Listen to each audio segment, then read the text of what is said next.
or secular education doesn't really teach how to start a business, right?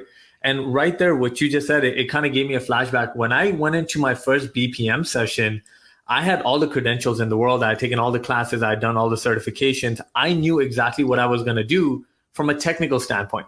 But when the Yes. venting session started, I realized that I didn't have the soft skills to deal with those venting sessions, to deal with the people, because that Yes. part was never taught in a business setting. Right. Yep. And I think you're right. That part is so important because it's not just your technical capabilities. It's how do you deal with the people who are actually giving you the information, and how do you get the rest of the gaps that they're not giving you out of them? Yeah, exactly right. I mean, the soft skills is something that I think a lot of education systems around the world are trying to find ways of putting that into into their curriculum.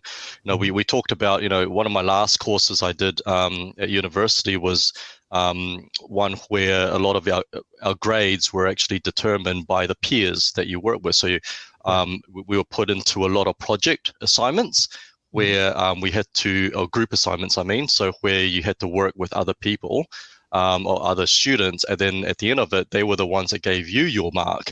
Now, once you've put in a situation like that, and you realize that it's not all about pleasing the lecturer, you suddenly realize, oh well, I actually need to get along with these people, Yeah. and more importantly, I actually need to listen to these people.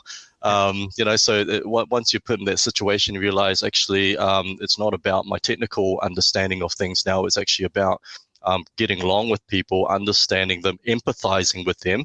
And then realizing that actually, for me to be successful, I need them to be successful. And I think that's the fundamental thing when you're doing, whether it's lean process improvements or any other kind of initiative. What makes it successful are the people, and very much trying to understand what makes them tick in that case.